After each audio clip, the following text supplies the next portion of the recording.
रात के लगभग 11 बज रहे थे। पुरानी दिल्ली रेलवे स्टेशन अब लगभग खाली हो चुका था।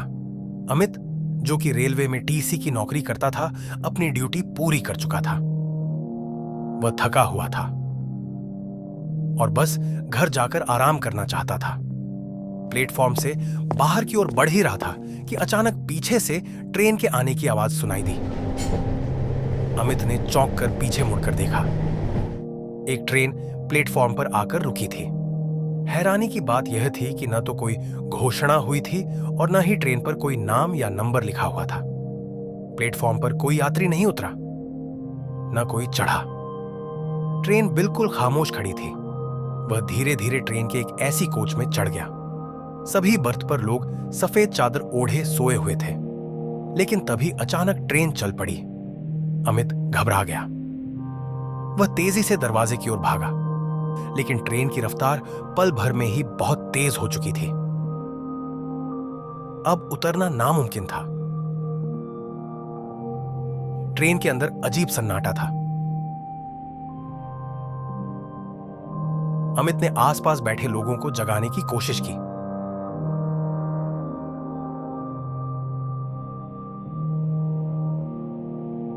उसने आवाज दी, उन्हें हिलाया, लेकिन कोई भी नहीं जागा।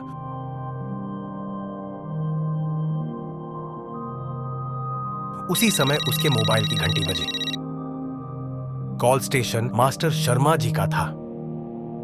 अमित ने राहत की सांस ली और सारी बात उन्हें बता दी। शर्मा जी की आवाज में भी चिंता साफ झलक रही थी।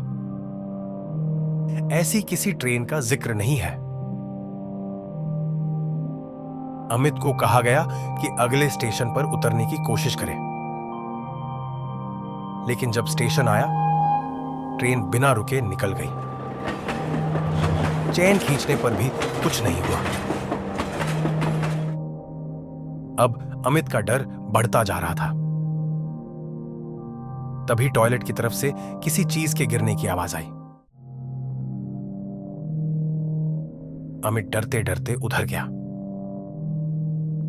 अंदर से एक धीमी सी आवाज आई, लेकिन टॉयलेट खाली था। अचानक अगले कोच से हलचल की आवाज सुनाई दी। वहां उसे मोहन मिला, जो एक चाय वाला था। मोहन भी उतना ही डरा हुआ था। उसने बताया कि वह भी पुरानी दिल्ली स्टेशन से ही चढ़ा था और उसने भी किसी को जागते नहीं देखा। जब दोनों ने यात्रियों के ऊपर से चादर हटाई तो उनके होश उड़ गए। सभी यात्री ऐसे पड़े थे जैसे उनकी जान निकल चुकी हो। ट्रेन अंधेरे में तेजी से भागती जा रही थी।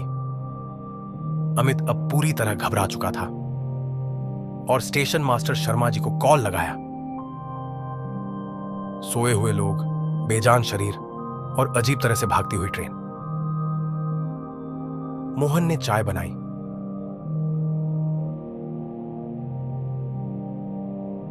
लेकिन जैसे ही दोनों ने चाय पी, वह खून में बदल गई।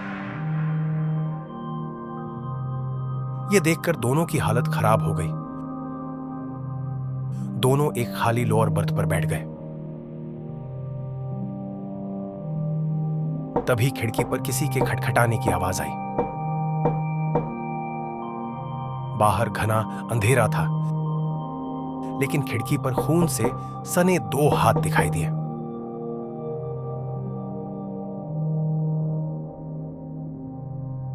डर के मारे अमित ने फिर से स्टेशन मास्टर को कॉल किया।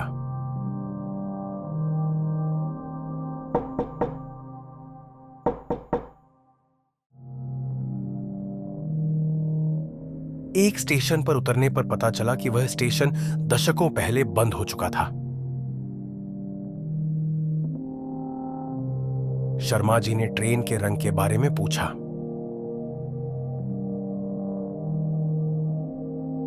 जब अमित ने बताया कि ट्रेन हल्के लाल रंग की है, तो शर्मा जी चुप हो गए।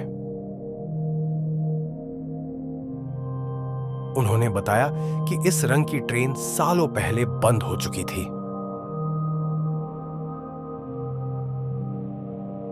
अमित का गला सूख गया, उसके होंठ कांपते हुए खुले। सर, तो फिर मैं किस ट्रेन में हूं? अमित, शायद तुम एक ऐसी ट्रेन में हो जो वक्त से बाहर है। अमित का दिल अब पूरी तरह बेकाबू हो चुका था। उसके हाथ ठंडे पड़ चुके थे और माथे पर पसीना जम गया था। उसने एक बार फिर स्टेशन मास्टर शर्मा जी को कॉल लगाया। फोन लगते ही उसकी धड़कनें और तेज हो गईं। कुछ सेकंड बाद दूसरी तरफ से आवाज आई। शर्मा जी, अमित ने घबराई हुई आवाज में बताया कि ट्रेन अब भी तेजी से दौड़ रही है।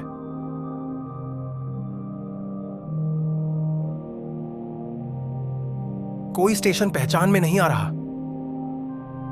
और हर पल माहौल और ज्यादा डरावना होता जा रहा है। फोन के उस पार कुछ पल के लिए पूरी खामोशी छा गई। उन्होंने कहा कि अभी अभी उन्हें कुछ याद आया है, एक बहुत पुरानी खबर।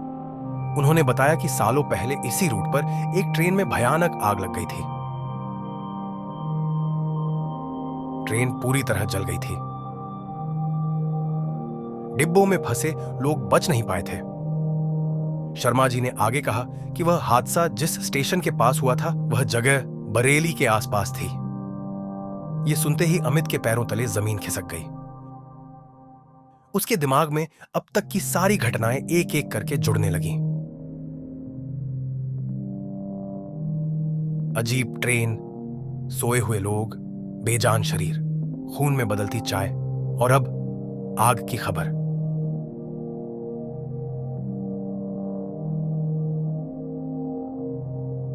अंत में यह साफ हो गया कि यह ट्रेन उसी भयानक हादसे की आत्मा है जिसमें आग लगने से सभी यात्री मारे गए थे।